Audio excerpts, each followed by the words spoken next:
एक लड़का एक ऐसी फैमिली में जन्म लेता है जहां पढ़ाई लिखाई का कोई महत्व नहीं था। उसके शहर में बच्चों को पढ़ाया जाने का मतलब सिर्फ इतना ही था कि उन्हें हिसाब किताब करना आ जाए। उसके शहर में पैसों के जोड़ घटा करने के सिवा एजुकेशन का कोई मतलब नहीं था। लेकिन ये लड़का तो पैदाइशी रेवोल्यूशनरी था। इसने अपने घर वालों से बगावत करके हाई स्कूल में एडमिशन ले लिया, जहाँ इसने कई थ्योरिस्ट, फिलोसोफर्स और रेवोल्यूशनरीज को पढ़ा और उनसे इस कदर प्रभावित हुआ कि इसने अपने पूरे देश में क्रांति ला दी। एक ऐसी क्रांति जिसने चाइना को हमेशा हमेशा के लिए बदल कर रख दिया। इस लड़के का नाम था माओ जेडोंग। इसने कम्युनिस्ट विचारधारा को चाइना में जन्म दिया और साथ ही कम्युनिस्ट सरकार को चाइना में हमेशा के लिए एस्टैब्लिश कर दिया, जिसका राज आज तक चाइना में है। लेकिन अपने रेडिकल रिफॉर्म्स और चाइना को इंडस्ट्रियल पावर बनाने की कोशिश में माओ एक क्रूअल डिक्टेटर बन गया और लाखों लोगों को मौत के घाट उतार दिया। आपको जानकर हैरानी होगी कि माओ के शासन में 1958 से 1962 के बीच ग्रेट लीप फॉरवर्ड पॉलिसी के कारण करीबन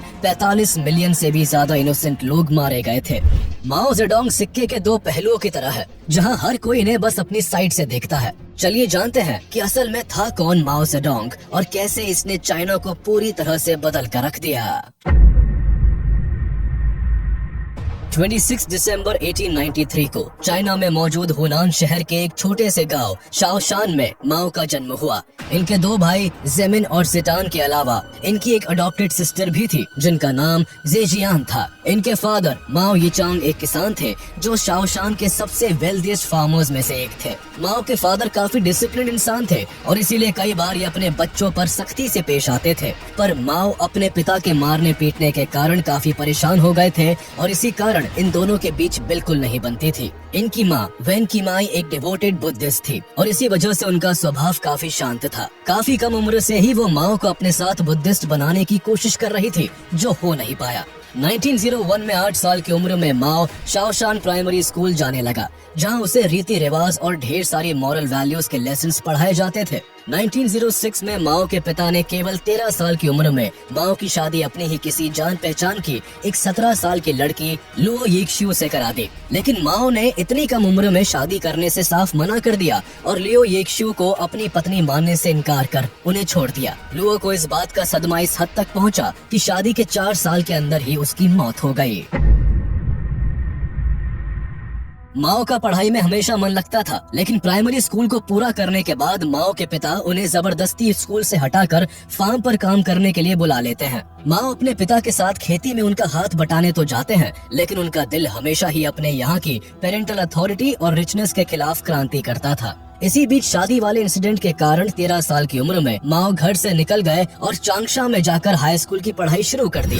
उन्हीं दिनों इनका इंटरेस्ट वहाँ के पॉलिटिकल एंड कल्चरल रिफॉर्मिस्ट जैसे लियांग कीचाओ और सन याटसेन के विचारों में आने लगा। साथ ही साथ इन्हें मिलिट्री फोर्सेज में भी काफी ज्यादा दिलचस्पी होने लगी थी। हालांकि माओ का दिल हमेशा रेवोल्यूशनरी थॉट्स में इंटरेस्ट लेने को करता था। इन्हीं दिनों जापान चाइना के कई बड़े एरियाज को एक्वायर करने के लिए लगातार चाइना पर अटैक कर रहा था। इन अटैक्स के कारण चाइना के लोगों में रेवोल्यूशन की भावना जाग रही थी। साथ ही साथ ये लोग मोनार्की की जगह पर एक रिपब्लिकन सरकार की मांग कर रहे थे। इसी दौरान चाइना में कई रेवोल्यूशंस हुए और इन्हीं रेवोल्यूशंस में कई लोग जनता में काफी फेमस भी हुए, जिनमें इन्फ्लुएंसिंग फिगर सन याटसेन भी शामिल थे, जिन्होंने उस समय अपनी पढ़ाई अमेरिका से पूरी करने के बाद चाइना का रुख लिया और टोंग मेंग हुई नाम की एक रेवोल्यूशनरी अलायंस शुरू कर दी। साथ ही इन्होंने मिन ली बाओ नाम का एक न्यूज़पेपर भी पब्लिश करना शुरू किया, जिससे माओ जेडोंग काफी ज्यादा इन्फ्लुएंस्ड हुए। शिनहाई रेवोल्यूशन के दौरान माओ भी प्रेसिडेंट एंड जनरल युआन शिकाई की मोनार्किस्ट सरकार के खिलाफ में खड़े थे, जिसकी वजह से कुछ ही समय बाद उन्होंने एक रेबल आर्मी ज्वाइन कर ली। लेकिन आर्मी में रहते हुए माओ को एक बार भी हथियार उठाने की जरूरत नहीं पड़ी, जिस कारण कुछ ही समय बाद उन्होंने इस आर्मी को छोड़ भी दिया। वही दूसरी ओर इस रेवोल्यूशन में 276 ईयर्स से चाइना में राज कर रहे किंग डायनेस्टी के मोनार्की को खत्म करके रिपब्लिक ऑफ चाइना की स्थापना की। लेकिन यहाँ भी सरकार युआन शिकाई की ही बनी। बदलते वक्त ने माओ को भी काफी हद तक बदल दिया था। इन्हें कई स्कूल से निकाला गया, जिस कारण अब उनका अधिकतर समय चांगशा में मौजूद लाइब्रेरी में ही गुजरता था। यहाँ वो एडम स्मिथ, रूसो और स्पेंसर जैसे कई बड़े बड़े फिलोसोफर्स के थॉट्स को पढ़कर समझने की कोशिश करते थे। इन्हें सबसे ज्यादा इंस्पिरेशन फ्रेडरिच पॉल्सन से मिली।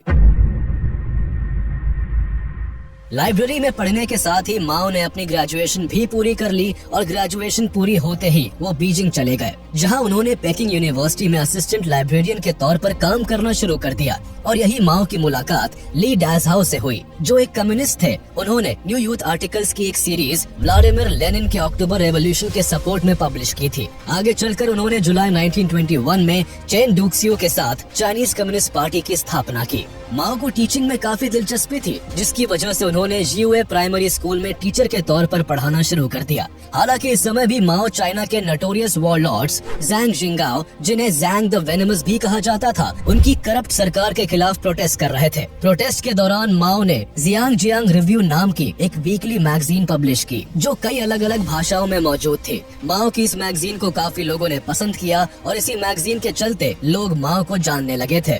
माओ का प्रोटेस्ट और मैगजीन दोनों ही ज़ैंग को रास नहीं आए और ज़ैंग ने अपने खिलाफ खड़े हुए सारे ऑर्गेनाइजेशंस को बैन करवा दिया। बैन के कारण माओ के स्टूडेंट एसोसिएशन को प्रोटेस्ट करने में काफी परेशानियां हुई। इन सब के बीच रेवोल्यूशन को ठंडा न पड़ने के लिए इन्होंने कई सारे सेमिनार्स किए और दिसंबर में हुनान में एक स्ट्राइक ऑर्गेनाइज करने में मदद भी की। लेकिन ज़ैंग की कुछ लाइफ थ्रेटनिंग वार्निंग्स के बाद इनके ग्रुप के कई लोग पीछे हट गए, जिस कारण माओ को भी पीछे हटना पड़ा। माओ की लाइफ में सब इनके हिसाब से हो रहा था, लेकिन इनकी लाइफ में सबसे बड़ा बदलाव तब आया जब ये बीजिंग से शंघाई पहुंच गए और इसी बीच अक्टूबर 1919 में इनकी मां का निधन हो गया। माओ अपनी मां के बहुत क्लोज थे। इनके पिता की भले ही इनसे ना बनती हो, लेकिन ये अपनी मां के लिए अपनी जान देते थे। माओ अपनी मां की मौत से बहुत दुखी थे, लेकिन कुछ महीने बाद ही माओ के पिता ने भी इस दुनिया को अलविदा कह दिया। मां और पिता को खोने के बाद माओ काफी निराश थे, जिस कारण ये कभी वापस अपने घर लौट कर नहीं गए और अपने पॉलिटिकल जर्नी को आगे बढ़ाने में लग गए। शंघाई में माओ की मुलाकात तान यानकाई से हुई, जो उस समय के रेवोल्यूशनरी पार्टी कुओमिंटांग के सीनियर लीडर थे। इन्होंने माओ को अपनी पार्टी में शामिल कर लिया और माओ ने भी कुछ यूनियंस ऑर्गेनाइज करके पार्टी की ओर से गवर्नमेंट के अगेंस्ट प्रोटेस्ट करने शुरू कर दिए, जिसकी वजह से पार्टी में इन्होंने अपनी एक अलग ही पहचान बना ली। इन्हीं दिनों यांग चांग जी, जो माओ के पॉलिटिकल मेंटोर थे, उन्होंने अपनी बेटी यांग काई हुई से माओ की शादी करा दी। शादी के बाद में 23 जुलाई 1921 से लेकर 2 अगस्त 1921 के बीच National Congress of Chinese Communist Party की पहली मीटिंग रखी गई, जिसमें 13 लोग शामिल हुए। इसमें माओ भी शामिल थे। इसी मीटिंग के दौरान चाइनीज कम्युनिस्ट पार्टी सीसीपी का गठन हुआ था। 1921 में ही चेन डुक्सियो और ली डैसहाउ ने चाइनीज कम्युनिस्ट पार्टी के अंतर्गत एक रेवोल्यूशनरी इनफॉर्मल नेटवर्क बनाया, जिसका काम लिटरेरी सेक्शंस में अपने एक्शंस को रेगुलेट करने का था। माओ ने भी इन्हीं लोगों के साथ मिलकर हुनान के रेवोल्यूशन के लिए एक चांगशा नाम की ब्रांच खोली, जहां उन्होंने हुनान के सिविल लिबर्टीज के लिए कुछ प्रोटेस्ट भी कराए। इसके कुछ दिन बाद ही चाइना को एक करने और चाइनीज वॉरलॉर्ड्स को उखाड़ फेंकने के लिए 1924 में सीसीपी ने कुओमिंटांग के साथ अलायंस करने का डिसीजन लिया, जिसे फर्स्ट यूनाइटेड फ्रंट कहा जाता है। माओ नेशनलिस्ट पार्टी में शामिल होने वाले पहले चीनी कम्युनिस्टों में से एक थे। लेकिन ये सब तब बदलना शुरू हो गया जब 1925 में सन यात्सेन की मौत के बाद चियांग काई शेक ने नेशनलिस्ट की लीडरशिप अपने हाथ में ले ली। 1925 में कुओमिंटांग के लीडर सन यात्सेन की डेथ हो गई, जिसके बाद उनके लेफ्टिनेंट चियांग काई शेक को कुओमिंटांग का लीडर बना दिया गया। लेकिन सत्ता मिलते ही चियांग काई शेक ने पार्टी को ही तितर-बितर कर दिया। 5 जून 1926 को उन्हें नेशनल रेवोल्यूशनरी आर्मी का कमांडर इन चीफ बना दिया गया। नेशनल रेवोल्यूशनरी आर्मी के चीफ बनते ही 27 जुलाई 1926 को उन्होंने सन यात्सेन के सपनों को पूरा करने के लिए नदर्न एक्सपेडिशन की शुरुआत कर दी, जिसे चाइनीज कम्युनिस्ट पार्टी भी सपोर्ट कर रही थी। इस एक्सपेडिशन के जरिए Chiang Kai Shek regional warlords को हराकर चीन को रीयूनिफाई करना चाहता था।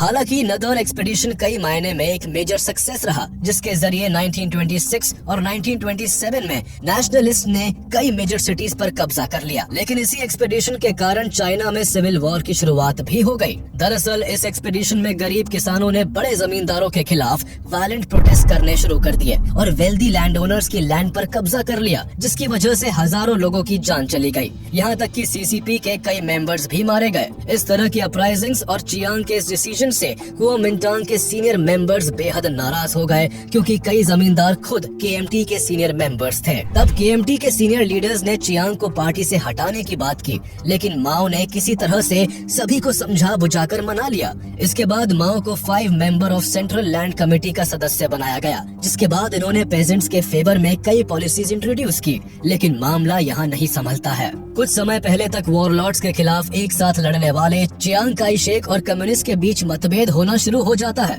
और तभी कम्युनिस्ट ने चियांग पर हावी होने की कोशिश करते हुए सड़कों पर रिवोल्ट करना शुरू कर दिया। कम्युनिस्ट्स की बढ़ती पावर को देख चियांग ने अप्रैल 1927 को कम्युनिस्ट पार्टी से अपनी सारी अलायंसेस को तोड़ लिया था, जिसका नतीजा ये निकला कि चियांग के राइट लीनिंग नेशनलिस्ट और लेफ्ट लीनिंग फैक्शन के बीच नेशनलिस्ट पार्टी के अंदर ही स्प्लिट देखने को मिलता है, जो कम्युनिस्ट को अकोमोडेट करना चाहता था। ये सब होता देख चियांग कम्युनिस्ट का सफाया करना शुरू कर देता है और यहीं से चाइना में सिविल वॉर की शुरुआत हो जाती है, जो करीब 20 सालों तक चलती है।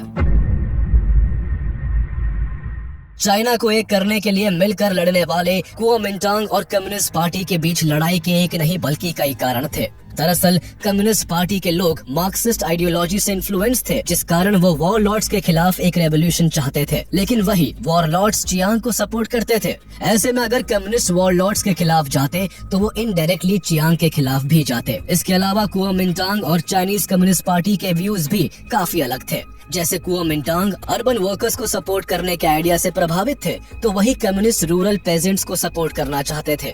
इन सब के अलावा चियांग काई शेक को लगता था कि कम्युनिस्ट पार्टी चाइना को सोवियत के कंट्रोल में देना चाहती है, जिसके कारण चियांग को कम्युनिस्ट की बढ़ती पावर से परेशानी होने लगी थी। चियांग को लगने लगा था कि अगर कम्युनिस्ट की पावर ऐसे ही बढ़ती रही तो एक दिन वो उसे ही खत्म कर देंगे। अपनी इसी सोच के साथ चियांग ने एक ऐसा कदम उठाया जिसे लोग शांघाई मैसेकर के नाम से जानते हैं। चियांग ने 12 अप्रैल 1927 को कम्युनिस्ट के खिलाफ मैसेकर करना शुरू कर दिया, जिसमें एटलीस्ट 5000 कम्युनिस्ट मारे गए। चियांग ने ऐसा इसलिए किया जिससे इसकी पार्टी में मौजूद कम्युनिस्ट सोच रखने वाले भी चौकन्ने हो जाए या पार्टी को छोड़ दे। इस मैसेकर में कम्युनिस्ट सेल्स पर रेड डाली गई, कम्युनिस्ट लेबर यूनियंस को खत्म कर दिया गया और सस्पेक्टेड कम्युनिस्ट को जान से मार दिया गया। चियांग का ये मैसेकर कुछ ही वक्त में शांघाई के अलावा नानजिंग और गुआंगडोंग के एरियाज में भी फैल गया। यहीं से चाइना में सिविल वॉर की शुरुआत हो जाती है, जिसके बाद जल्द ही माओ भी चियांग के खिलाफ वर्कर्स एंड पेजेंट्स को अपने साथ मिलाकर 15 जुलाई 1927 को एक आर्मी बनाता है, जिसे रेड आर्मी कहा जाता है।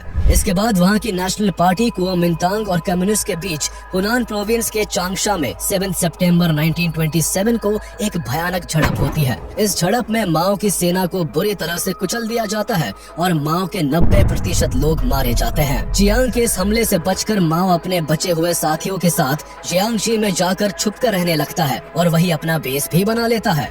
वहीं दूसरी ओर कुओमिंटांग ने हैंगकाओ, शांघाई और नानजिंग को अपने कंट्रोल में ले लिया था और जून 1928 में बीजिंग पर भी कब्जा कर लिया था, जिसके बाद कुओमिंटांग की बढ़ती सक्सेस को देखते हुए कुछ समय में इसे चाइना की ऑफिशियली रिकॉग्नाइज्ड लेजिटिमेट गवर्नमेंट के तौर पर स्वीकार कर लिया गया। कुछ ही दिनों बाद माओ जेडोंग यहीं पर 1931 में सोवियत रिपब्लिक ऑफ चाइना का फॉर्मेशन करता है और इसके चेयरमैन के रूप में काम करने लगता है। इस वक्त पेजेंट्स एंड फैक्ट्री वर्कर्स में माओ की पॉपुलैरिटी काफी बढ़ने लगी थी, जिससे साफ तौर पर कुओमिंटांग को खतरा था। वहीं दूसरी ओर चियांग की आर्मी अभी भी कम्युनिस्ट के पीछे थी, जिस कारण 1930 से लेकर 1934 तक चियांग ने कम्युनिस्ट के खिलाफ कई एक्सटर्मिनेशन कैंपेन्स को चलाया, जिनमें से एक कैंपेन के कारण माओ को लॉन्ग मार्च की शुरुआत करनी पड़ी। सितंबर 1933 को जियांगशी प्रोविंस में छिपे माओ एंड कम्युनिस्ट को चियांग की आर्मी ने चारों ओर से घेरना शुरू कर दिया। यहाँ माओ ने चियांग के खिलाफ गुरिल्ला वॉरफेयर करने की कोशिश तो की, लेकिन इसमें वो बुरी तरह से हार गए और 1934 के समर्स तक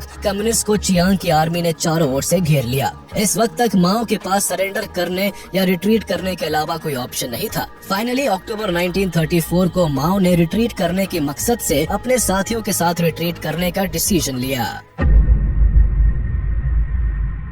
14 अक्टूबर 1934 वो दिन था जब माओ ने एक बेहद ही क्रूअल फैसला लिया। ये फैसला लॉन्ग मार्च का था, जिसके तहत माओ अपने 1 लाख कम्युनिस्ट रेवोल्यूशनरीज के साथ जियांगशी से शांगजी तक 10,000 किलोमीटर का एक लंबा मार्च शुरू करता है।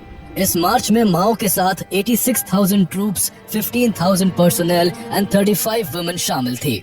ये मार्च माओ का एक हिस्टोरिक मार्च था, जिसके रिजल्ट के तौर पर कम्युनिस्ट साउथ ईस्टर्न चाइना से नॉर्थ वेस्टर्न चाइना में रिलोकेट हो गए। इस मार्च के बाद माओ जेडोंग को भी जनता से काफी सपोर्ट मिला और वो सीसीपी के अनडिस्प्यूटेड लीडर के तौर पर उभर कर सामने आया। चाइना की जनता माओ के इस मार्च से काफी इन्फ्लुएंस हो गई थी। वो बात अलग है कि इस मार्च में हजारों लोगों की जान चली गई थी। ये सफर काफी भयानक रहा क्योंकि इस सफर के अंत तक 1936 में सिर्फ 8,000 लोग ही जिंदा बच पाए थे। दरअसल इस मार्च के दौरान अपनी डेस्टिनेशन तक पहुंचने तक कम्युनिस्ट फोर्सेस का कई बार KMT की फोर्सेस से सामना हुआ, जिसमें हजारों लोगों की मौत हो गई। यही नहीं, ये मार्च इतना लंबा था कि इसमें कम्युनिस्ट को करीब 18 माउंटेन रेंजेस एंड 24 रिवर्स पार करनी पड़ी थी, जिसमें कई लोग बचे तो कई मारे गए। इतने लंबे सफर को तय करते समय लोगों के पास न खाने को ठीक से खाना था और न ही पानी। साथ ही भयानक ठंड, बीमारियां और भूख के कारण माओ की फोर्स आधी हो गई थी। कई लोग तो रास्ता ही भटक गए थे, जिस कारण इन लोगों को मिसिंग घोषित कर दिया गया।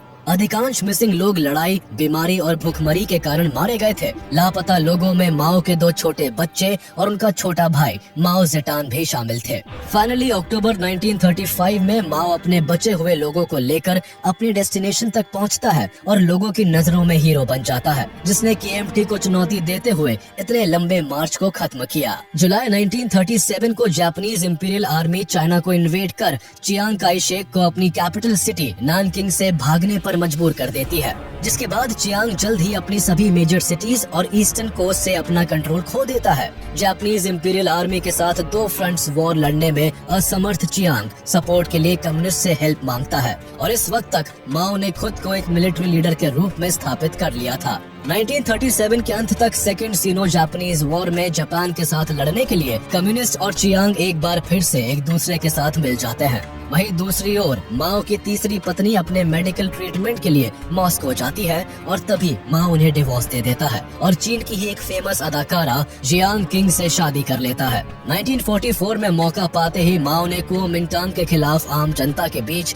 ढेर सारे पैम्फलेट्स बांटे, जिसकी भनक अमेरिकी सरकार को भी लग गई। फिर अमेरिका ने भी डिक्सी मिशन के अंडर माओ से मुलाकात करने के लिए अपने आदमियों को भेजा, क्योंकि उन्हें ये पता था कि कम्युनिज्म को सपोर्ट करने वाली ये पार्टी कुओमिंटांग से ज्यादा ईमानदार है। इसके बाद माओ अपने समर्थकों की संख्या बढ़ाने के लिए हर संभव प्रयास करने लगा। इसी दौरान माओ अपने देश की जनता का ध्यान अपनी ओर अट्रैक्ट करने के लिए ये घोषणा करता है कि देश में अगर किसी भी इंसान को माओ के किसी डिसीजन से कोई परेशानी हो तो वो साफ तौर पर माओ की निंदा कर सकता है। माओ के इस अनाउंसमेंट के बाद वैंग शिवेई नाम का एक मशहूर जर्नलिस्ट और CCP के मेंबर्स माओ को क्रिटिसाइज करते हैं, लेकिन जैसे ही वैंग माओ के खिलाफ आवाज उठाता है, माओ उसे बेरहमी के साथ मरवा देता है, जिससे लोगों के मन में माओ को लेकर एक खौफ बैठ जाता है और वो चाहकर भी कभी माओ के खिलाफ कोई आवाज नहीं उठा पाते। वर्ल्ड वॉर 2 में अनकंडीशनल सरेंडर के बाद जापान चाइना से चला जाता है, लेकिन दशकों तक जापान के साथ ब्रूटल वॉरफेयर में अपने लाखों लोगों को गंवाने के बाद भी चीन में कॉन्फ्लिक्ट का एंड नहीं होता है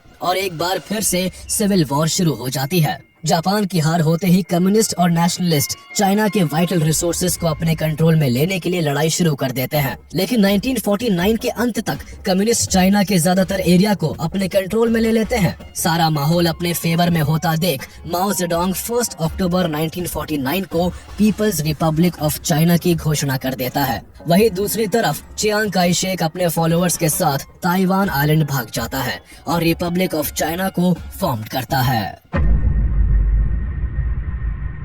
पावर में आते ही माओ जेडोंग ने चीन में कम्युनिज्म को डेवलप करने के लिए काम करना शुरू कर दिया और कई रेडिकल रिफॉर्म्स भी किए। इन्होंने सबसे पहले चाइना के सभी लैंडलॉर्ड्स, नेशनलिस्ट, इंटेलेक्चुअल और बिजनेसमैन की जमीनों को सीज कर गरीब पेजेंट्स को दे दिया। इसी प्रोसेस में माओ ने करीब 8 लाख एलिट लोगों की हत्याएं भी करवाई, जिसके बाद माओ का डर चारों तरफ फैल गया। इसके बाद लगातार माओ जेडोंग ने द 3 एंटी कैंपेन्स और 5 एंटी कैंपेन्स चलाए, जिसमें उसने 1951 से लेकर 1952 के बीच में चाइना में मौजूद सारे कैपिटलिस्ट और अपर क्लास लोगों को निशाना बनाकर काफी बुरी तरीके से टॉर्चर किया, जिससे लाखों लोग मारे गए और बहुत सारे कैपिटलिस्ट चाइना छोड़कर भाग खड़े हुए। 1953 में माओ जेडोंग अपने पहले 5 ईयर प्लान को लॉन्च करता है। इस 5 ईयर प्लान का मेन एम था चाइना में इंडस्ट्रियलाइजेशन को लाना, जिसमें इन्हें काफी हद तक सफलता भी मिली, लेकिन इस सफलता की कीमत रूरल चाइनीज सिटीजन को चुकानी पड़ी। दरअसल उन दिनों चाइना की पॉपुलेशन एक्सपोनेंशियली ग्रो हो रही थी। ऊपर से माओ की चाइनीज इकोनॉमी को इंडस्ट्रियलाइजेशन की ओर ले जाने की वजह से देश के किसानों के उपजाए गए अनाज पर स्टेट का कंट्रोल हो गया था, जिस कारण चाइना के कई प्रोविंस में भूखमरी पैदा हो गई। इंडस्ट्रियलाइजेशन को बढ़ाने के लिए माओ ने देश में अर्बनाइजेशन को खूब प्रमोट किया, जिसमें हजारों कारीगरों की जरूरत थी। इसलिए कई सारे चाइनीज प्रोविंस से छोटे छोटे किसानों को फैक्ट्रीज में मजदूरी करने के लिए लाया गया। किसानों के उपजाए गए अनाज पर स्टेट का कंट्रोल था, जिसके कारण किसानों को अनाज उत्पादन से कोई फायदा नहीं हो रहा था। ऐसे में बहुत बड़े लेवल पर चाइनीज पॉपुलेशन ने शहरों की तरफ रुख कर लिया। वहीं दूसरी तरफ अर्बन वर्किंग क्लास की हालत भी कुछ ठीक नहीं थी। जितनी भी इंडस्ट्रीज थी वो या तो स्टेट कंट्रोल थी या तो जॉइंटली ओन्ड थी। ना तो मिल कारखानों के मालिकों के पास किसी तरह का अधिकार था, ना ही कामगारों के पास। स्टेट ने ही कामगारों को रहने की जगह दी हुई थी। इनके खाने पीने, रहने, एजुकेशन और सोशल सर्विसेज के डिसीजंस भी स्टेट द्वारा बनाए गए डैनवे ही लिया करते थे। डैनवे नाम की ये कमिटीज अर्बन वर्किंग क्लास की मैरिज और ट्रैवलिंग तक की लिमिटेशंस को डिसाइड करते थे। इनफैक्ट बच्चा पैदा करने जैसे फैसले लेने के लिए भी यहाँ के लोगों को डैनवे से कंसल्ट करना पड़ता था। इस 5 इयर्स प्लान को एग्जीक्यूट करने के लिए सोवियत ने चीन को पैसे, इंजीनियर्स, साइंटिस्ट और प्लानिंग कमेटी जैसी हेल्प दी थी। लेकिन अभी भी चाइना की 80% से ज्यादा पॉपुलेशन रूरल एरियाज में थी। लेकिन सोवियत डेवलपमेंट के नाम पर 80% से ज्यादा का इन्वेस्टमेंट चाइना के सिर्फ अर्बन एरियाज में इंडस्ट्रियलाइजेशन को प्रमोट करने के लिए कर रहा था। कुल मिलाकर चाइना की जनता माओ के पहले 5 साल के शासन में ही त्रस्त हो गई थी। लेकिन ये तो बस शुरुआत थी।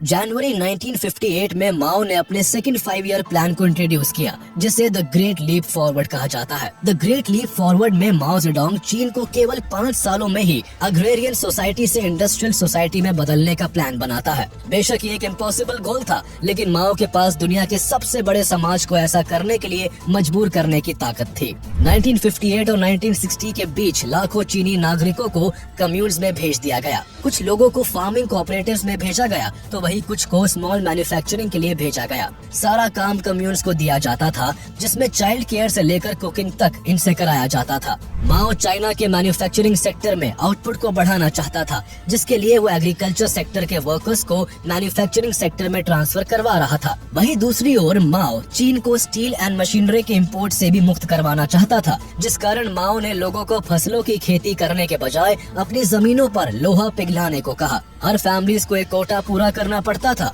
अब एक तरफ माओ का खौफ था और दूसरी तरफ जिंदगी से प्यार। किसानों ने माओ के ऑर्डर्स को फॉलो किया, जिसकी वजह से 1959 से लेकर 1961 तक चाइना की 90% जगहों पर खाने का भयानक अकाल पड़ गया और दोबारा लाखों मासूमों की जान चली गई।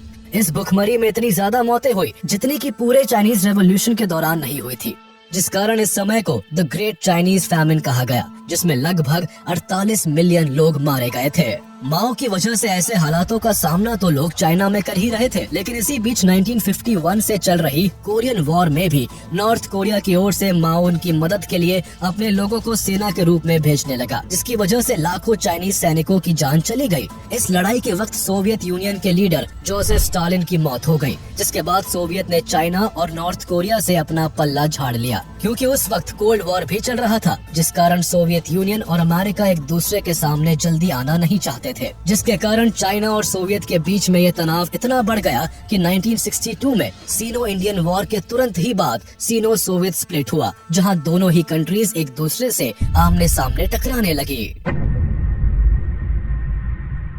जनवरी 1962 में सीसीपी ने एक मीटिंग रखी, जिसे कॉन्फ्रेंस ऑफ 7000 भी कहा जाता है। इस वक्त पार्टी के हेड लियू शाओकी और डेंग जियाओपिंग ने माओ जेडोंग के सारे फैसलों की काफी ज्यादा निंदा करते हुए उन्हें आगे से देश के लिए किसी भी तरह के फैसले लेने के लिए मना कर दिया। और इसके बाद तुरंत ही इन लोगों ने ऑस्ट्रेलिया और कनाडा से कई तरह के अनाज मंगवाए, जिसे लोगों के बीच बांटा गया और उन्हें भूखमरी से बचाया गया। इस समय माओ सिर्फ नाम के ही लीडर थे और उनके किसी भी फैसलों को एक्सेप्ट नहीं किया जाता था। लेकिन पावर को पाने के लिए इस बार माओ ने एक नई चाल चली और चाइनीज यूथ को अपनी ओर बरगलाना शुरू कर दिया। अगस्त 1966 वो दिन था जिसका माओ को इंतजार था। माओ ने मौका पाते ही बड़ी प्लानिंग के साथ अपने भाषण से लोगों को अपनी ओर करना शुरू कर दिया, जिसके बाद सभी यूथ्स माओ की बातों में आकर 4 ओल्ड्स को स्वीकार करने के लिए तैयार हो गए। ये 4 ओल्ड्स थे: old customs, old cultures, old habits और ओल्ड आइडियाज। जिसके बाद जो भी लोग इनकी बातों के खिलाफ जाते थे उन्हें काफी दर्दनाक मौत दी जाती थी या फिर उन्हें किसी कैंप में मजदूर के तौर पर रखा जाता था। माओ के ये नए रेड गार्ड्स चाइना के सभी ओल्ड स्कल्पचर्स और आर्ट्स को तबाह कर रहे थे और हत्याओं का सिलसिला अभी भी जारी था, जिसमें माओ ने लियू शाओकी और डेंग जियाओपिंग दोनों से बदला लेते हुए लियू को जेल में ही तड़पा कर मरवा दिया। वही डेंग को ट्रैक्टर फैक्ट्री में मजदूरों के तौर पर रखवा दिया गया, जहां एक बार उसके बेटे को इन्हीं रेड गार्ड्स में से एक ने 4th फ्लोर से नीचे गिराकर अपाहिज बना दिया था। फिर 1969 में माओ ने इस कल्चरल रेवोल्यूशन को बंद करवा दिया और दोबारा से पूरे देश की सत्ता अपने हाथ में ले ली। 1970 से ही माओ की हालत काफी गंभीर हो गई थी। बढ़ती उम्र और लगातार काफी ज्यादा स्मोकिंग करने की वजह से माओ का हार्ट और लिवर काफी ज्यादा इन्फेक्टेड हो गया था। इसके बावजूद माओ ने सरकार चलाना नहीं छोड़ा, जहां इनकी पत्नी जियांग किंग और उनके 3 सपोर्टर्स ने माओ का साथ दिया, जिसे गैंग ऑफ 4 भी कहा जाता था। 1976 में चाइना के अंदर 2 घटनाएं एक साथ घटी। पहला जुलाई में काफी भयानक भूकंप आया जिसमें चाइना को भारी नुकसान हुआ, और वही दूसरा बीजिंग के हॉस्पिटल में मौजूद 82 साल के Mao Zedong 2 major heart attacks को झेलते हुए 9 सितंबर को आखिरी सांस लेते हैं। माओ के मरने के कुछ समय बाद ही डेंग जियाओपिंग ने मौका अपने हक में पाते ही सरकार अपने हाथों में ले ली और माओ की वाइफ समेत माओ के बाकी के सपोर्टर्स को भी जेल भिजवा दिया।